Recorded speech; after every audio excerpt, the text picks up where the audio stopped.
Nigel Farage. Nigel Farage. Nigel Farage. Nigel Farage. Reform's honorary president Nigel Farage has decided not to stand as a candidate. You're either running for reform or you're not. Nigel Farage is not going to stand. I understand from Nigel Farage he is not going to be standing.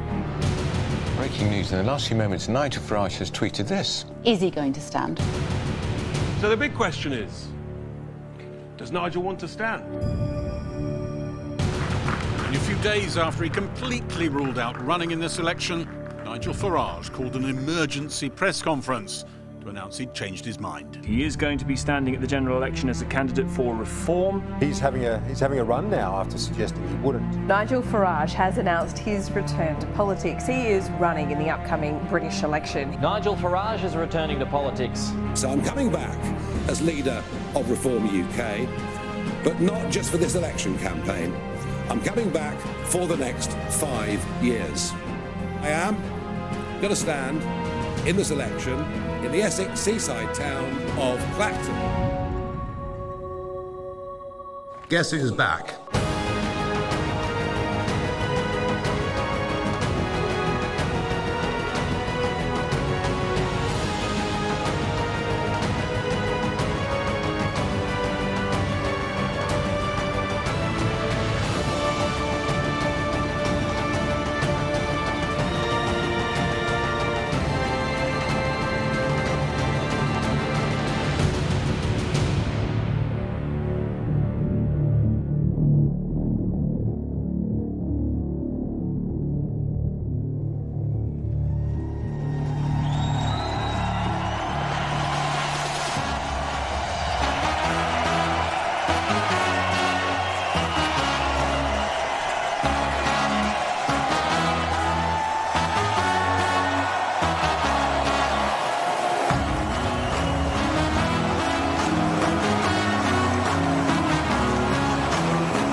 Wow.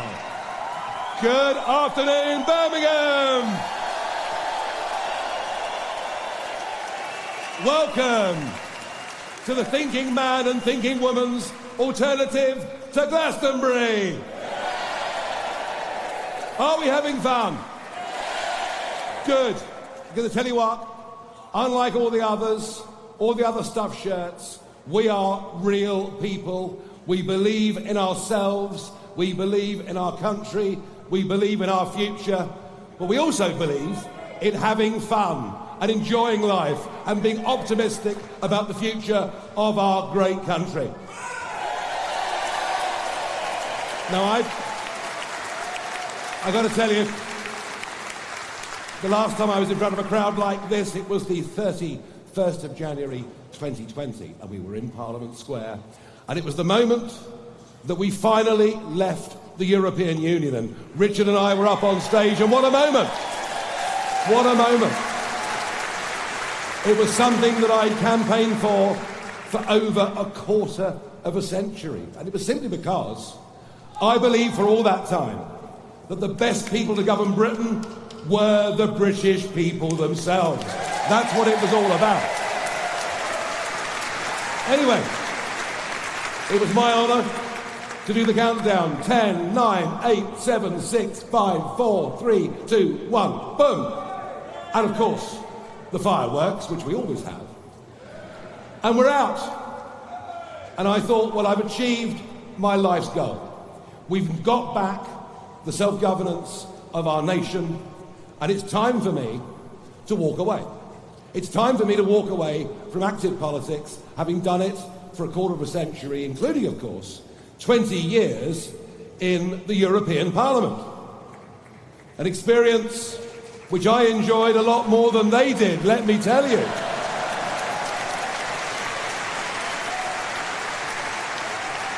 And so, for the last 4 years, life has been pretty good. I've been able to help get GB News off the ground and do 4 shows a week, which I've loved. I've been back and forth across the Atlantic like a commuter, speaking at colleges, speaking at conventions. All 4 of my children are now grown up. Indeed, so much so that this week, on of all days, the 23rd of June, the 8th anniversary of Brexit, my first grandson was born as well.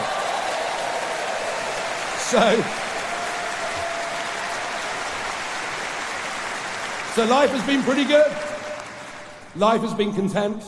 I've not needed to work much on Saturdays and Sundays. I've not been subject to endless media attacks. We might come back to that, funnily enough. And I've earned more money than I've earned for 30 years, and life has been great. And suddenly Rishi calls a general election. At very short notice, I thought, well, it's impossible. I can't possibly come back with just 4 weeks to go. But I began to realise, as I travelled around the country, that I simply could not stand aside when the choice, or lack of choice, is between slippery Sunak, the biggest spinner since Blair, who's trying to convince us in what is now the 5th consecutive Conservative manifesto that somehow they're a party of low tax, when they put the tax burden up to the highest it's been since 1948, to convince us that they're a party of low immigration levels, and they got an 80-seat majority in 2019 on the back of that, and remember, with considerable support from the Brexit Party as well. We helped them enormously. But I couldn't stand aside and be lied to for the 5th manifesto in a row, when under Rishi Sunak's premiership, we've let in 2.5 million people in the last 2 years alone. Think about it. 1 in 30 people in this country has come in since Rishi Sunak became Prime Minister. And I couldn't stand aside and see a Labour leader. When I say leader, I don't believe the man has any leadership qualities whatsoever. None.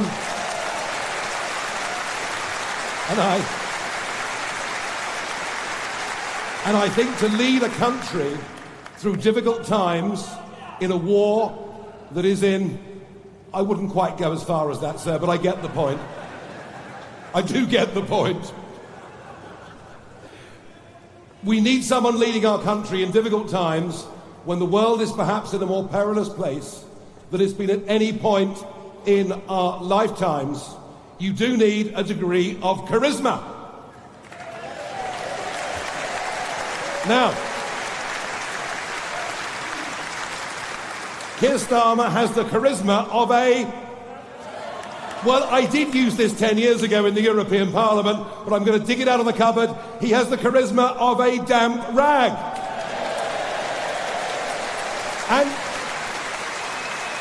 And what does he stand for? What does he stand for? He can't even define what a woman is. He flips and flops and changes his mind. So I couldn't stand aside. I couldn't stand aside with a country that's in economic decline. And think about this. GDP per capita has fallen for the last 6 consecutive quarters. People are getting poorer. And I couldn't stand aside in a country that is in genuine societal decline. Safety, people fearful of going out at night, people scared to even go out to their local pub, knives being carried wholesale by young people in our country. So we are, I've no doubt, in societal decline. And I couldn't stand aside in a country that is in cultural decline. And I must say, I thought young Zia spoke absolutely magnificently. Magnificently. A country that has forgotten what it is. A country that's forgotten where we come from. A country that doesn't seem to value our culture, our inheritance, and what we wish to pass on to our children. So I felt I couldn't stand aside with all of these things going on. And exactly 4 weeks ago, almost to the minute, I made a decision. And that decision was I was going to come out of retirement and come back to lead you.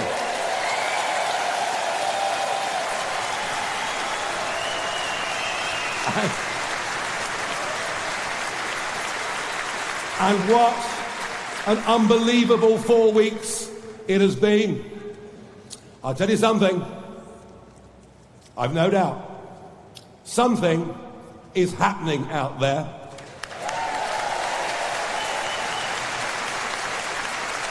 Something remarkable is happening out there, and I'm seeing it across all ages. Never before have I seen so many young people concerned about the future of their country. It's great. Really great.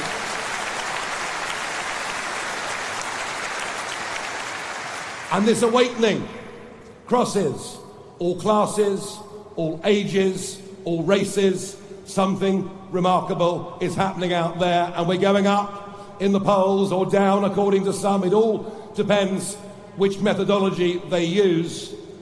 But I know we're doing very well. Do you know how? Because when you threaten the establishment, they don't exactly come out with a tray of gin and tonics, now do they? And I think the establishment itself know that the Conservatives deserve to lose this election, but that Labour don't deserve to win it.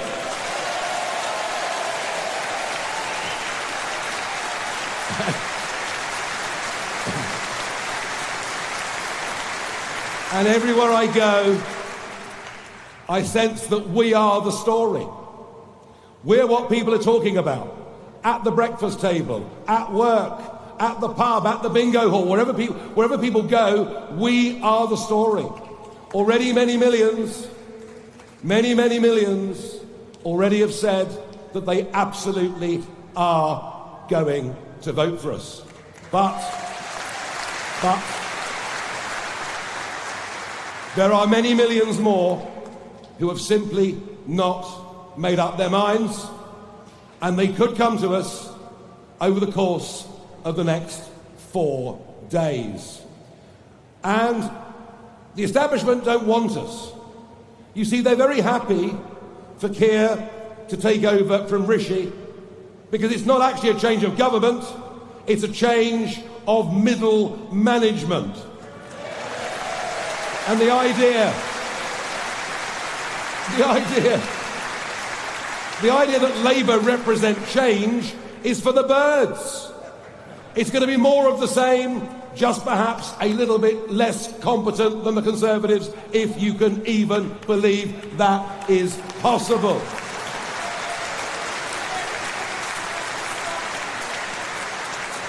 Now look, I'm used to the rough and tumble of political debate, and all's fair in love and war. But I have to tell you, one or two of the things that have happened over the course of the last few weeks go way, way beyond what is reasonable and what is fair. The first day of the campaign, I did an event down in Dover, where I talked about one of my pet subjects, the boats crossing the English Channel. And it was interesting because the BBC News Channel took the speech live until they cut it off with the presenter saying, well, we've cut away from that because here's Nigel Farage using his customary inflammatory language. And I demanded an apology. And I got one, which was remarkable. In fact, over the last year, I've had quite a few apologies, including from National Westminster Bank, which was rather good too. You see, I'm not afraid of standing up and fighting for what I believe in, whatever names they call me. But ever since that moment, the BBC have been a political actor in this general election campaign. Indeed, it was the BBC that started off the Russia hoax. Now, it's always the Russia hoax. We won the referendum, so they concluded it must be Russia. It must be the Russians that funded the Leave campaign. And this went on for year after year. And with us in the room today is Aaron Banks, one of the men who put the most money into that Brexit campaign. And Aaron had to fight the Russia hoax for years in the courts until he finally won against a Guardian journalist. Russia had nothing to do with our success in that referendum. So it was the BBC that started off the Russia hoax. And I understand why the BBC don't like me. I understand why the Labour Party don't like me. I understand why the Conservative Party don't like me, because unlike them, I could see that the war in Iraq 20 years ago was a mistake because there was never any endgame.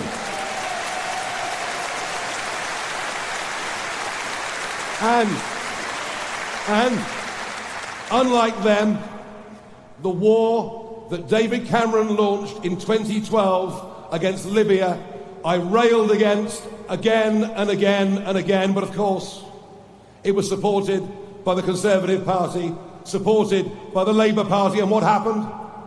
A new organisation was created, ISIS. We created ISIS. Before the Libyan war, there were no boats crossing the Mediterranean, but because of David Cameron, a couple of million have now crossed the Mediterranean, and many, of course, now want to come to us. And unlike them, who seem to have no feeling or understanding for history, I predicted 10 years ago in the European Parliament that because of our actions, there would be a war in Ukraine. I said it openly, I said it clearly, and I was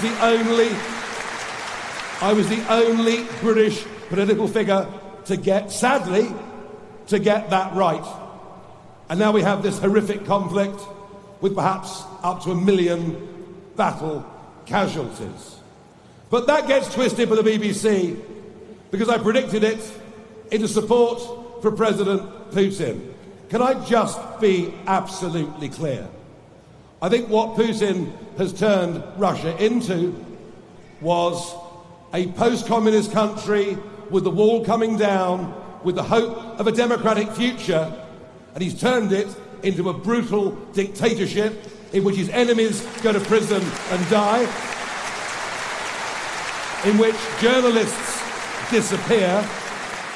And I think what Putin has done in Ukraine is absolutely morally reprehensible in every single way. Have you got that?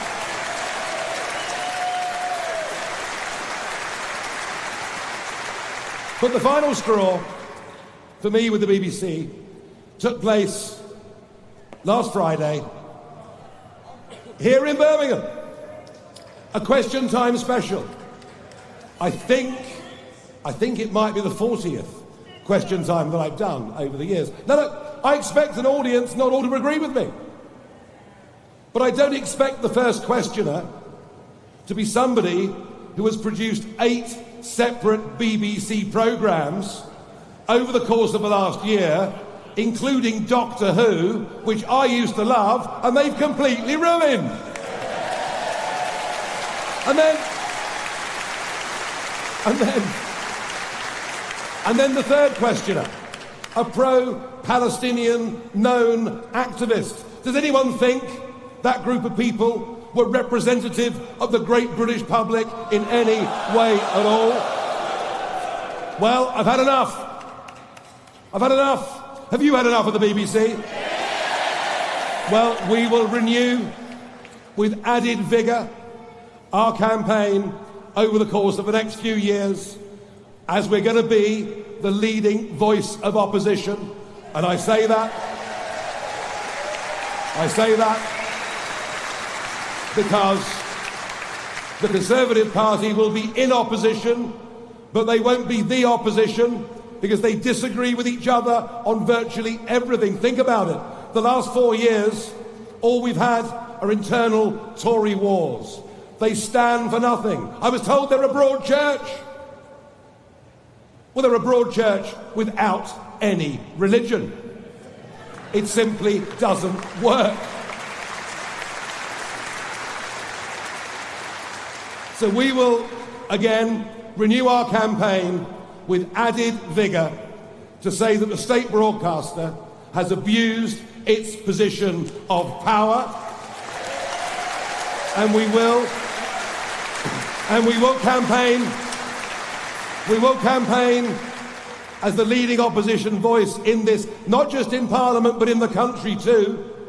We will campaign for the abolition of the BBC licence fee.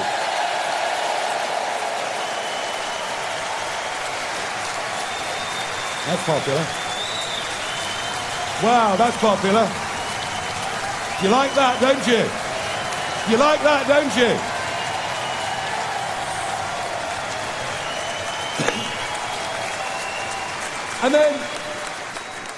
And then we have Channel 4.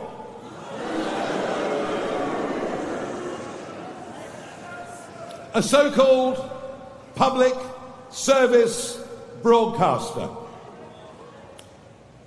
Well, let me tell you, what happened in Clacton Saturday week back was the biggest put-up job and smear campaign I have seen in my entire life. That man is a professional actor who has worked for Channel 4 in the past. Funny that, isn't it? He's very, very poshly spoken, but he does what he calls rough talking and makes pretty abusive TikTok videos, etc. From the minute he turned up in that Clacton office, he was using the most extraordinary Cockney accent I've ever heard. He call blimey gov, quite right. Quite right. Cockles and mussels, alive, oh, and all of it. But, yeah, he could have been from the fish market, but he wasn't. And interestingly, he did spend some time talking to 2 people in the office who both, it turned out, were undercover Channel 4 reporters. He seemed to know them. So from the moment he walked in, the whole thing was an act. And he tried to get reform canvassers to say rude and abusive things. And when they wouldn't do it, he did it himself. And when I saw the video, initially I was horrified until I realised he'd gone completely over the top with the idea that every mosque should be turned into a Wetherspoon. And the next morning when confronted, he of course denied that he was a journalist, then he accepted it. But that of course has been used as the biggest smear against us. The racist campaigner for our party. Now look, Reform is a new organisation, it's a start-up. And there were requests put out for candidates to stand. And have we had a few bad apples? We have. Although, to my knowledge, nobody involved in an organised betting ring is standing for us, which is something.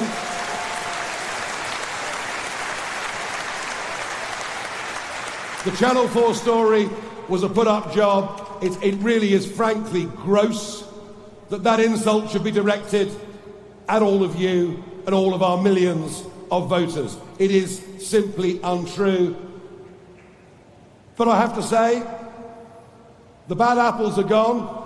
We'll never have them back. And Channel 4, listen to this. YouGov polling published this morning. Reform UK is now polling higher with British ethnic minorities than the Liberal Democrats.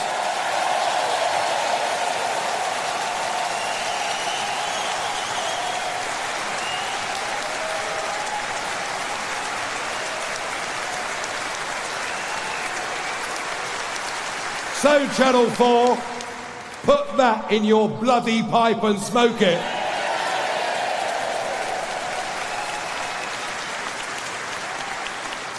But the attempt to stop us goes on.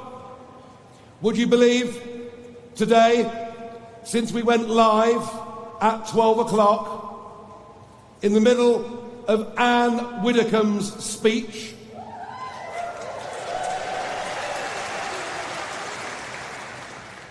our live stream on TikTok was suspended for the use of hate speech. Now, I don't know about you, I've always found Anne Widdecombe rather charming. Principled, decent. I mean, she's a battler, she's a warrior. She's actually a fantastic role model for women in this country to go out and do things.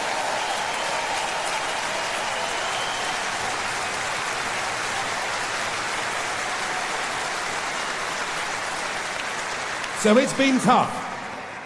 The last few days have been tough. I've wondered, am I really doing this all again? Well, I am. And I'm not downhearted. Are you downhearted? And we're doing much better out there than anybody in the media, in politics, even dares to imagine in their worst nightmares. We are doing well. We're doing well. And we are not a protest vote, even though there is much to protest against. People are supporting us because we have a vision. People are supporting us because we can see the way forward. People are supporting us because we stand up for values. People are supporting us because we believe in the family, and we put in our contract with the people, I think, a brilliant idea that you front-end load child benefit, so that if a mother with young kids wants to stay at home until they're of school age, we'll make it easier for them to do so. We must. We're the first party in years to talk in a positive way about marriage. Now, you know, not all of us have the best record in this particular area, but there's no doubt that children brought up in a loving, married relationship have better life chances than anybody else. They just do. So we're pushing the idea of transferable tax allowances. And what is it that's really hurt the family? Well, part of it, I think, is the psychological damage that was done to us through repeated lockdowns. And there is no conversation about lockdowns, no conversation about mask mandates, No conversation about the fact they even wanted to vaccinate our young kids. No conversation. No debate, because Labour and the Conservatives both agreed. The cost of living also has impacted every family in this country.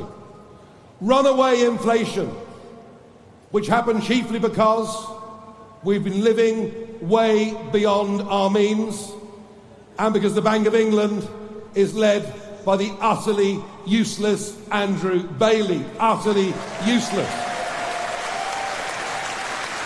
So interest rates which had to go up have impacted particularly those with mortgages or those renewing. But think about this, again, not discussed, not debated in the election campaign by Labour or Conservative. When the Conservatives came to power, our accumulated national debt was roughly £1 trillion. It is now £2.7 trillion, and the interest repayments are £90 billion a year, the same as the education budget, which is ironic, isn't it? Because they're the ones who actually, when they get older, are going to face paying all of this off. We're being frank with people. We've been badly let down. But one of the biggest costs for families is energy. Whether it's filling up your car because you live in a rural area and can't survive without it. But it's the electricity bill, isn't it? It's the gas bill. It's all of these things. And what have we done? We've pursued aggressive net zero policies which have deindustrialised Britain, sent our manufacturing off to India and China and elsewhere, whilst loading the costs of subsidy onto the electricity bills of ordinary families. I'm for renewable energy if it works, but it gives us intermittent, expensive energy. So we would scrap the excessive, impossible to achieve net zero agenda of both parties.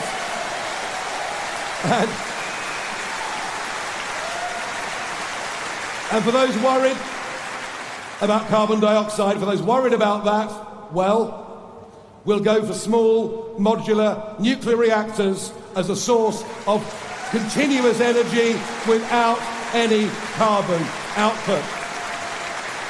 Without any carbon output. So we're thinking a lot about families and the cost of living. We also believe that community matters. And that is why the mass immigration policies begun by Tony Blair and now accelerated by the Conservatives have led us, in many of our towns and cities, now to have completely divided communities where one group of people don't even talk to the other group of people. This is just plain wrong. Plain wrong. And it's into that that we saw the horrific, shocking scenes after the recent local elections of sectarian voting in England. In England, sectarian voting happening, and by the way, a new form of politics in which women are completely excluded. Did you see Angela Rayner? Did you see Angela Rayner sitting there begging for the Muslim vote in her constituency? Not a single woman to be seen. But one of the most damaging things that is going on is what is happening in our schools, in our universities. A willful attempt to poison the minds of our young people to believe that we are somehow uniquely bad in terms of our history, when in fact completely the opposite is true. Completely opposite.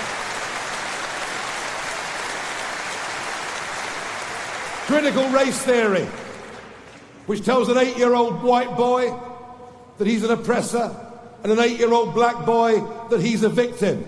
This is a disaster. This won't bring us together. It'll drive us apart. It's terrible. I made this point to Trevor Phillips this morning, and he was dumbstruck for about 10 seconds, because everyone's bought in to the diversity and inclusion agenda. They all seem to have brought into the idea that we should all be divided up according to our race, according to our sexual preference, of which there are now so many I can't even keep up or understand what many of the definitions are. Our view is different. Our view in Reform is we don't care what race you are. We don't care what your sexuality is. We're not interested. We don't want to live. We don't want to live in a country that is divided up. We want to live in a country where everybody, regardless of who they are equal before the law.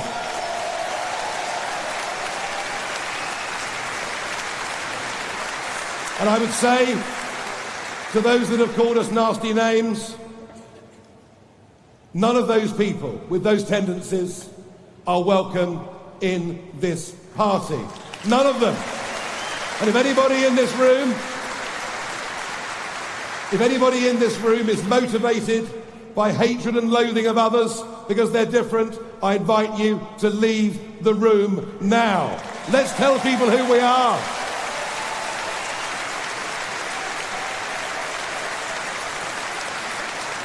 But above all, we believe in country.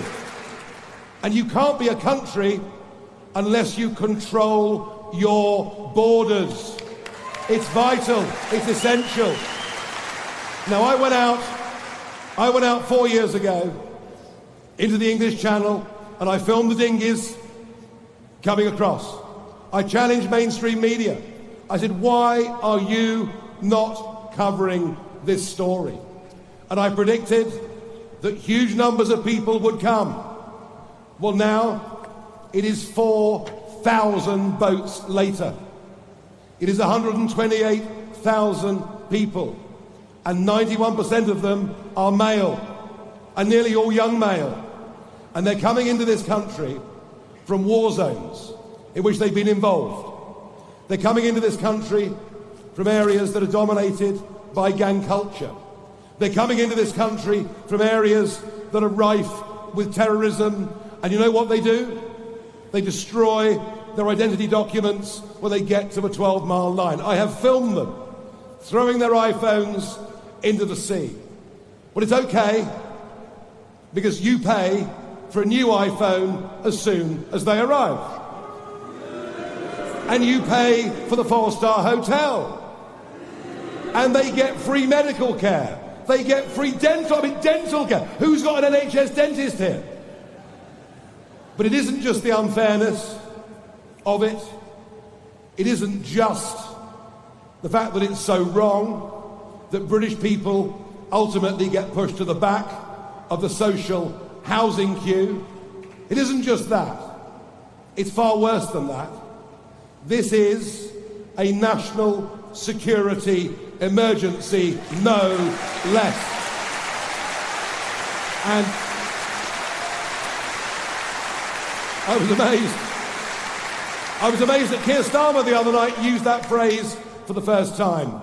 But one of the reasons that Rishi called this election early is his promise that the planes would go to Rwanda in July was never, ever going to happen. Never going to happen. And for Keir Starmer, well, on his 6 election priorities, he doesn't mention once legal or illegal immigration, and so this crisis is set to continue. But it's a bit rich. It's a bit rich for the Conservatives to say to Labour, it'll be even worse under you. How much worse can it get than it is right now? We know we will never solve this problem all the while we have an interfering foreign court in Strasbourg. We will campaign to leave the European Court of Human Rights.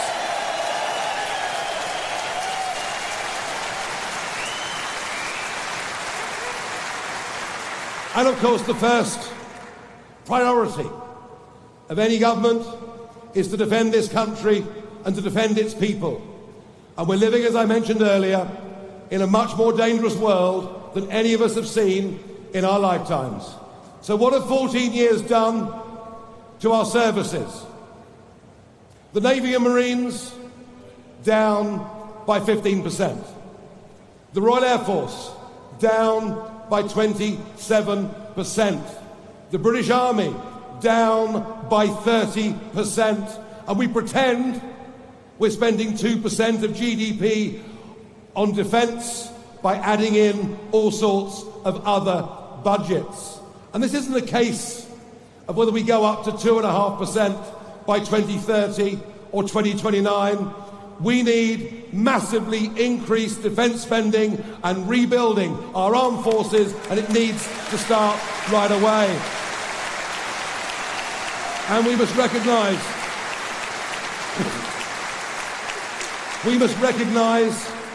that for our future security, NATO and the relationship with America is absolutely key. And I promise you this, David Lammy and Keir Starmer want to take us into, just as Mrs May did before. In fact, was she the worst ever Prime Minister? There's a lot of competition out there, you know, isn't there? Very difficult. Just as Mrs May wanted to do, Labour will take us into the European Defence Union, taking us closer to that and further away from NATO, and we will fight that every single inch of the way.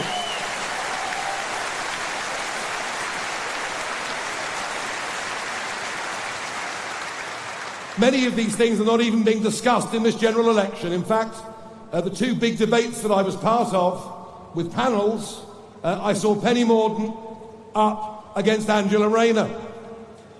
And it turned into a sort of a cat fight. You know, you're going to put taxes up. No, you're going to put taxes up. None of them really telling us what they stand for. Nobody with a vision for the future of this country. Ladies and gentlemen, we have an optimistic, positive view of what we can do to help families, to help communities, to help our nation, perhaps to get back a bit of pride in what we are, in who we are, and where we can go in the future. That is where we are. And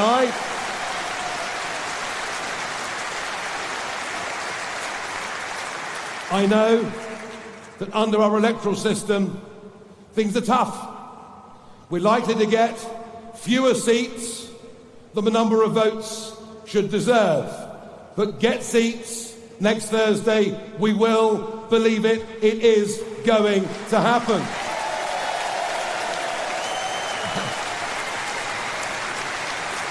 And we'll likely see a Labour Party with, you know, not a particularly high share of the vote, with a massive number of seats. And part of what we're about is reforming the potentially corrupt postal voting system, reforming the voting system, getting rid of the unelected House of Lords in their current form. Yes, we are the reformers. We are the reformers in every sense. We believe that at the same time, you can respect your culture, your traditions, but move it into and make it appropriate for the 21st century. That is what we're all about. And I know that Starmer is going to win this election, but I believe this. What Thursday is about is the first step. It's the first major step that we take in an independent United Kingdom to turn this around. Britain is broken. Britain needs reform.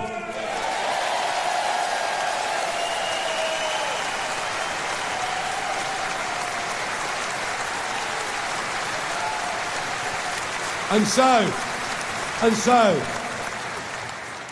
we will become the voice of opposition, and my intention, given that we're hitting 60,000 paid-up members today, over 200,000 people now, supporters on our database. We're growing rapidly. My intention is we build, over the course of the next few years, a mass movement, the likes of which has never been seen in the modern history of this country. A mass movement for real change. A mass movement that reflects the views of ordinary people of this country. And I believe that we can do this. Do you believe that we can do this? Are you with us on the journey for the next 4 days? Are you with us on the journey for the next 5 years? Are we going to change British political history?